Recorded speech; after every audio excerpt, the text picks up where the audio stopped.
Helmet లేకపోతే విజయవాడ ప్రకాశం బ్యారేజీపై ప్రయాణానికి అనుమతి లేదని one town traffic ACP Ramachandrarao స్పష్టం చేశారు. ప్రకాశం బ్యారేజీపై నో హెల్మెట్ నో ఎంట్రీ విధానాన్ని అమలు చేస్తున్నట్లు చెప్పారు. హెల్మెట్ ధరించిన వారికి చలానాలు విధించడం ముఖ్య ఉద్దేశం కాదన్నారు.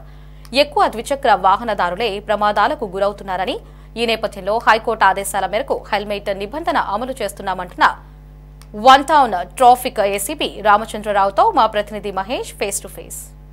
హెల్మెట్ లేని వారిపై విజయవాడ పోలీసులు ఉక్కుపాదం మోపుతున్నారు. అందులో భాగంగా ఈరోజు ప్రకాశం బ్యారేజీ వద్ద ఉన్నాము. ప్రకాశం బ్యారేజీ వద్ద హెల్మెట్ లేని ఏ ఒక్క వాహనాన్ని కూడా ప్రకాశం బ్యారేజీ పైకి అనుమతించబోమంటున్నారు. నో హెల్మెట్ నో ఎంట్రీ నినాదంతో పోలీసులు ఇక్కడ పనిచేస్తున్న పరిస్థితి అయితే కనిపిస్తోంది. సుమారుగా నిమిషానికి ఒక 40 వెహికల్స్ ద్విచక్ర వాహనదారులను సైతం వెనక్కి పంపిస్తున్న సైతం కనిపిస్తుంది. అందులో ముఖ్యంగా పోలీసులు ఎవరైతే ఒక పోలీసు కూడా హెల్మెట్ ధరించారో ఆ పోలీసును సైతం కూడా వెనక్కి పంపించేస్తున్నారు. దీన్ని బట్టి సామాన్యులైనా సరే ఎవరైనా సరే హెల్మెట్ నిబంధన అనేది ఖచ్చితంగా పాటించవలసిందే. అందులో భాగంగానే మనం ఏసీపీ రామచంద్రరావు గారు ఉన్నారు, ఆయన్ని అడిగి తెలుసుకుందాం.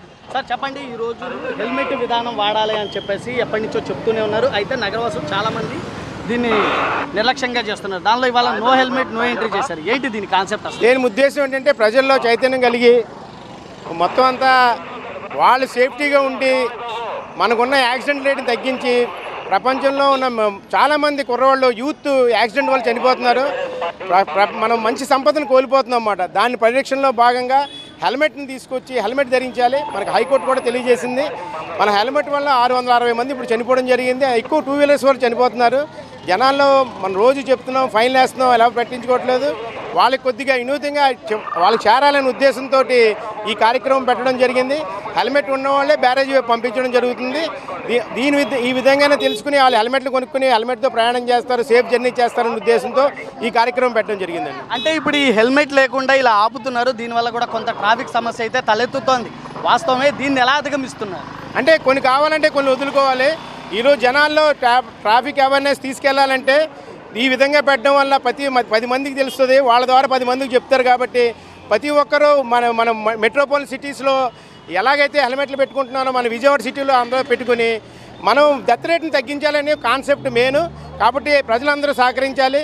మేము మీడియా ద్వారా విన్నవించుకునేది ఏంటంటే ప్రతి డిపార్ట్మెంట్ అన్ని డిపార్ట్మెంట్ల వాళ్ళు వాళ్ళ స్టాఫ్ సిబ్బంది అంతా హెల్మెట్ పెట్టుకుంటేనే వాళ్ళ ఆఫీస్లో వచ్చే విధంగా వాళ్ళకి సర్క్యులర్ చేయాలని కోరుకుంటున్నాం.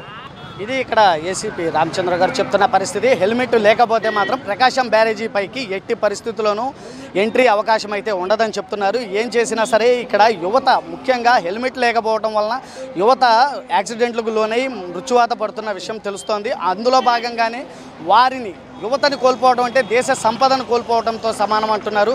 అలాగే అలాంటి యువతని తాము కోల్పోవడానికి సిద్ధంగా లేమని, అందులో భాగంగానే హెల్మెట్ అనేది ఖచ్చితంగా పెట్టాల్సిందే అని చెప్పేసి కూడా నిబంధనలు అయితే కఠినతరంగా ఫాలో అవుతామని కూడా ఏసీపీ రామచంద్రరావు చెప్తున్నారు. కెమెరామ్యాన్ పర్సన్ నానితోటి జర్నలిస్ట్ మహేష్, ప్రకాశం బ్యారేజ్ వద్ద నుంచి.